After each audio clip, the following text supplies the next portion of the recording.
আপনি একজন স্বামী, আপনার স্ত্রীকে নিয়ে আপনি যখন বাহিরে বের হচ্ছেন বেপর্দা অবস্থায়, তার শরীরে কোনো পর্দা নাই, তার সৌন্দর্যকে তিনি আবৃত করেন নাই, ঢাকেন নাই, সবগুলাকে খোলামালা, বরং আরো বেশি মানুষের দৃষ্টি, পুরুষের দৃষ্টি আকৃষ্ট হয় সেরকম করে সাজগোজ করে তিনি বের হয়েছেন।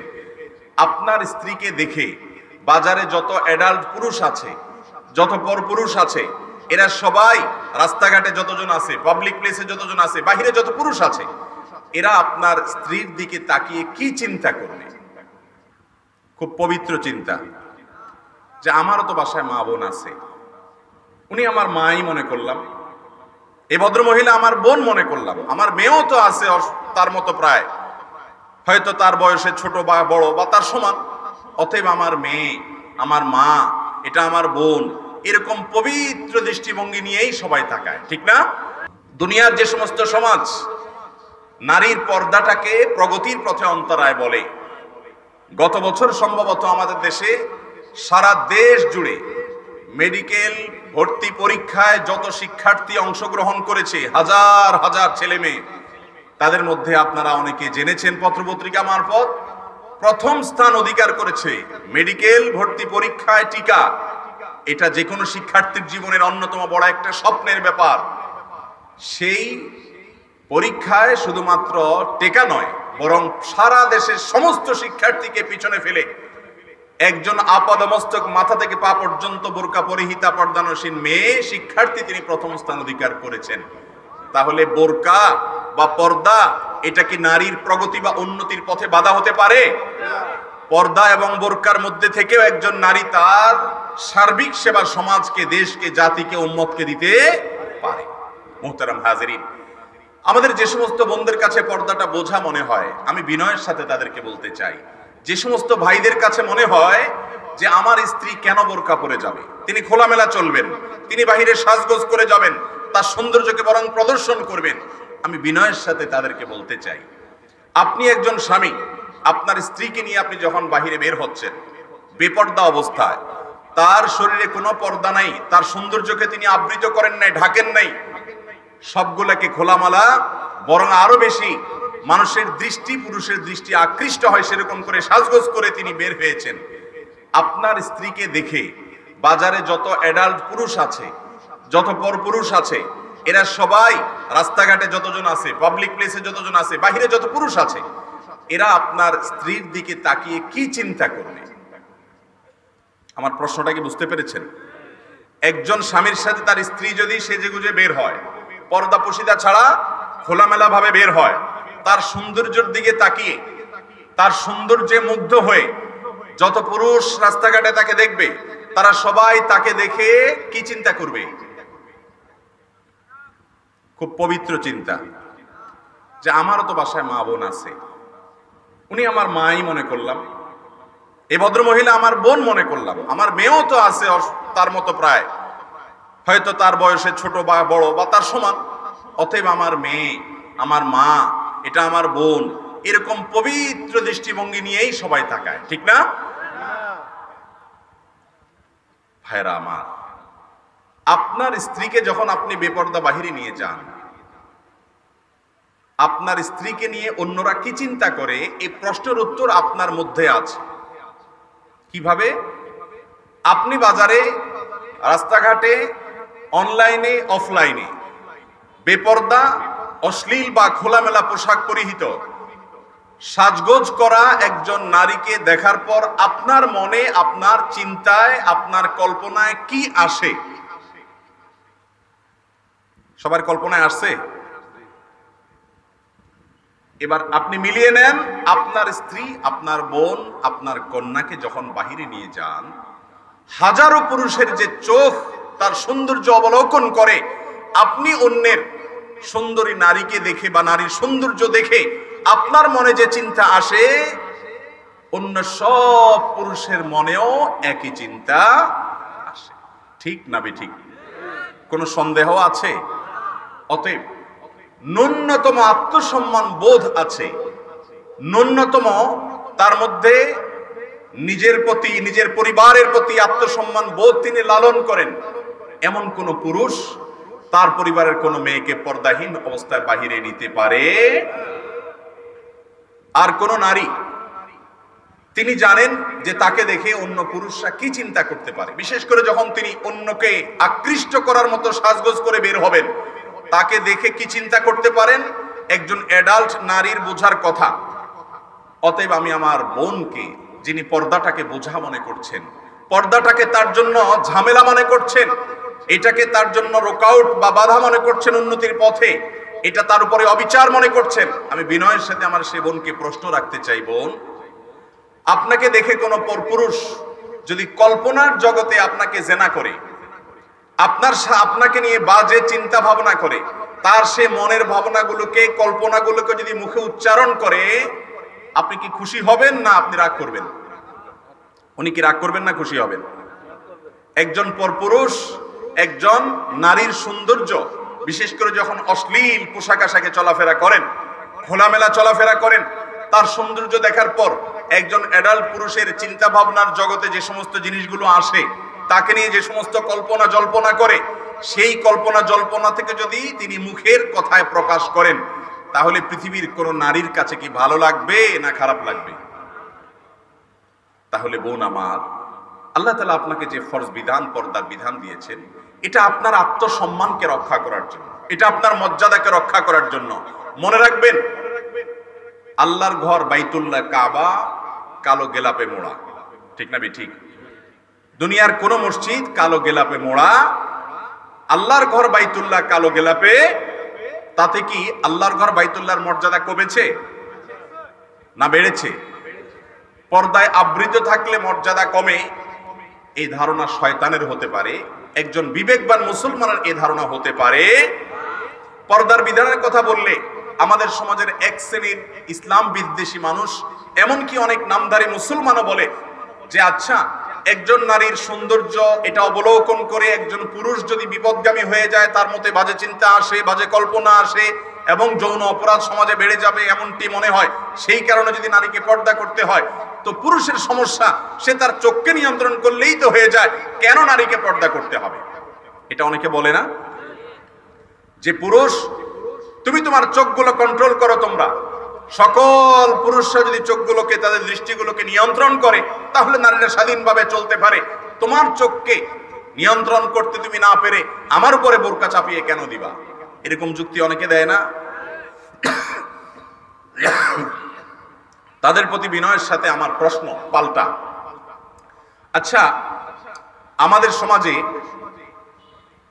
ব্যাংক থেকে যখন আপনি টাকা পয়সা নিয়ে বের হন, ধরেন আপনি 10 লাখ 20 লাখ টাকা ব্যাংক থেকে ক্যাশ টাকা উত্তোলন করলেন, এই টাকা নেওয়ার সময় আমরা কি করি?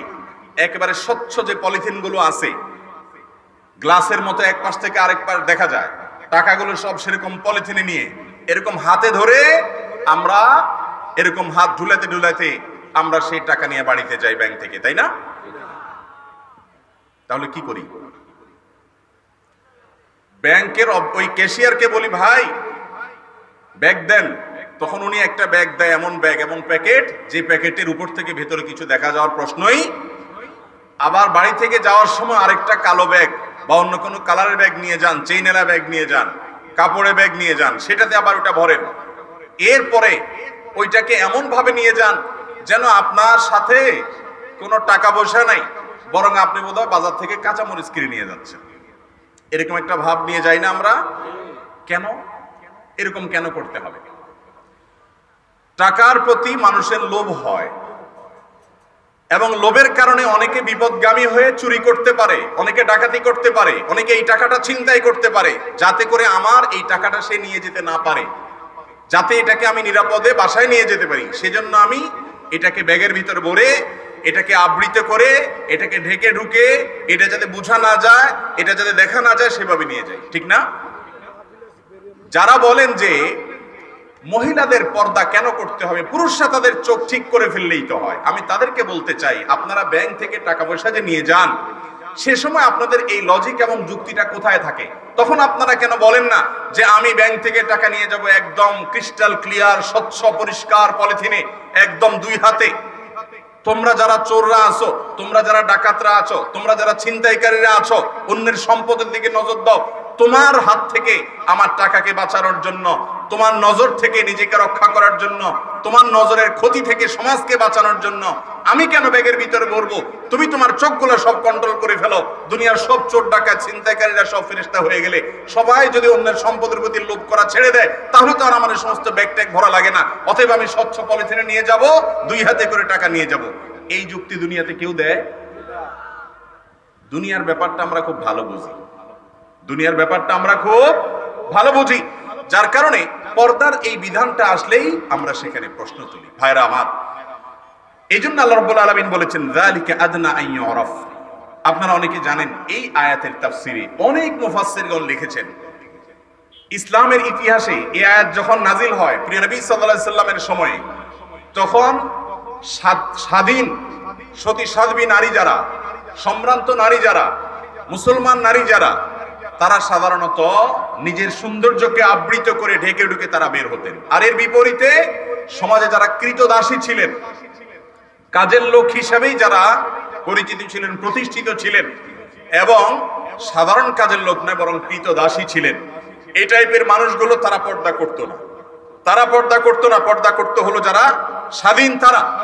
এই জন্য আল্লাহ বলেছেন যালিকা আদনা আন ইউরাফনা, তোমরা যদি পর্দা করে চলো তাহলে বোঝা যাবে এটা বাজারে কোনো মেয়ে না, এটা কোনো আত্মসম্মান বোধহীন, এটা কোনো ন্যূনতম লাজ লজ্জাহীন কোনো নারী নয়, এটা সম্ভ্রান্ত একজন নারী, এটা বোঝা যাবে। মোহতারাম হাজিরিন, পর্দার এই বিধান আল্লাহ তাআলা আমাদেরকে কেন দিয়েছেন? আল্লাহ বলেছেন যালিকুম আতহারু লিকুলুবিকুম ওয়া কুলুবিহিন, পর্দার এই বিধানটা মেনে চললে, পুরুষরা তোমাদের নজরকে হেফাজত করলে, মেয়েরা তাদের সৌন্দর্যকে যত্রতত্র প্রকাশ করে না বেড়ালে, সেটাকে আবৃত রাখলে, তোমাদের পুরুষদের অন্তরগুলো যেরকম পবিত্র থাকবে, মেয়েদের অন্তরগুলো পবিত্র থাকবে। আজ আপনি যেদিকে তাকান, যুবকদেরকে বিশেষ করে তাদের চরিত্রকে নষ্ট করার সকল উপাদান প্রস্তুত করে রাখা হয়েছে। বিজ্ঞাপন, সেখানে নারীকে এমন ভাবে উপস্থাপন করা হচ্ছে যে একজন যুবক নিজেকে কন্ট্রোল করা কঠিন।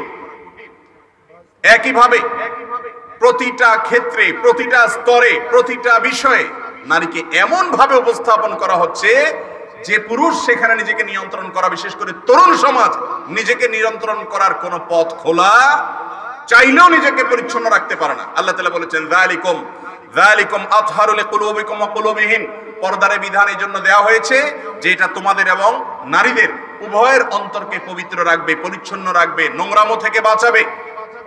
আপনি যদি বলেন না কোন নারীকে দেখে তো আমার বাজে চিন্তা হয় না, নোংরা কল্পনা আসে না, হুজুর আপনি যেভাবে বললেন আমার তো এরকম আসে না, আমি বলবো হয়তো আপনার এখন আসছে না, কিন্তু আসবে।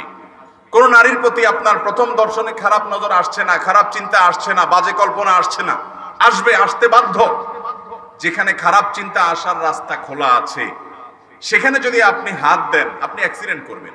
বিদ্যুতের একটা লাইন আছে, হাই ভোল্টেজের লাইন, এখানে এই মুহূর্তে বিদ্যুৎ নাই, আপনি জানেন এখন বিদ্যুৎ নাই, তারপর আপনি হাত দিবেন না কেন? যেই কোনো মুহূর্তে বিদ্যুৎ আসতে পারে, যদি এসে যায় তাহলে আপনি ছারখার হয়ে যাবেন, এটা আপনি জানেন, সেজন্য বিদ্যুৎ না থাকলেও হাত দিবেন না। কোন পরনারীর দিকে তাকানোর পর আপনার মনে হয়তো বাজে চিন্তা ওই মুহূর্তে আসছে না, কিন্তু এক সময় আসবে। যদি পর্দাহীনতাকে আপনি কন্টিনিউ করেন, আপনি নিজেকে রক্ষা করতে পারবেন না। এটা হাই ভোল্টেজের লাইনের মতো, আপনি পথভ্রষ্ট হতে, ধ্বংস হতে বাধ্য, আপনি রক্ষা হতে পারবেন না।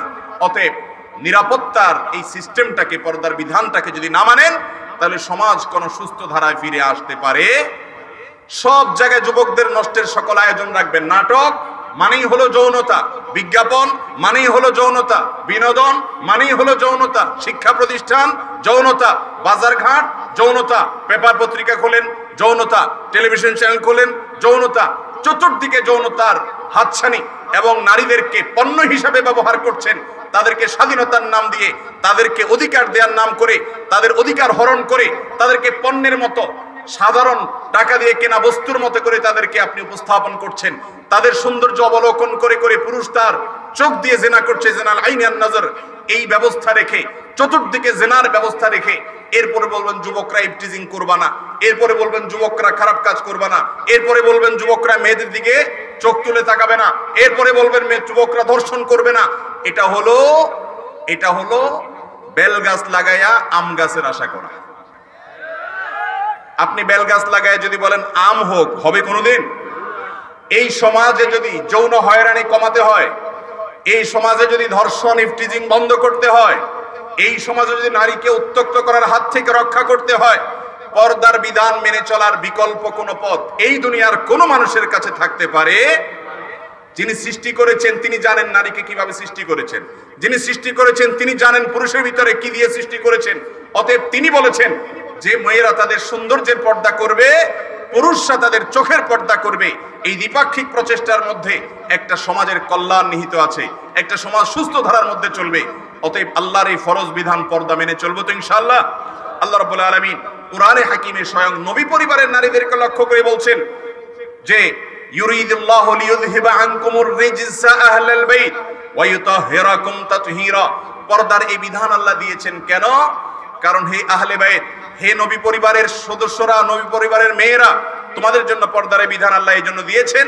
আল্লাহ চান কোন প্রকার নোংরামও যেন তোমাদেরকে স্পর্শ করতে না পারে, তোমরা যেন পরিচ্ছন্ন এবং পবিত্র থাকতে পারো, সেজন্যই এই বিধান দিয়েছে।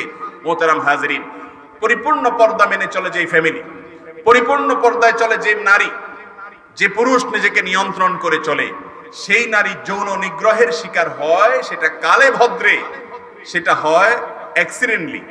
আমাদের সমাজে এক শ্রেণী মানুষ বলবে যে অনেক মাদ্রাসার ছাত্রীও তো যৌন নিগ্রহের শিকার হয়, সে তো বোরকায় চলেছিল, সে তো হাতমোজা পামোজা পরেছে, সে তো তার সৌন্দর্যকে ঢেকে ঢুকে চলেছে, তারপরও কেন সে যৌন নিগ্রহের শিকার হলো?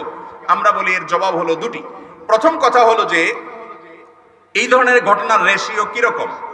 বাংলাদেশে যত নারী যৌন নিগ্রহের শিকার হয়, ইফটিজিং এর শিকার হয়, যত মেয়েদের প্রতি যৌন এবং পাশবিক নির্যাতনের, তাদের মধ্যে পর্দানসীন নারীদের পার্সেন্টেজ বের করে আনলে শতকরা 5% পাওয়া কঠিন হবে।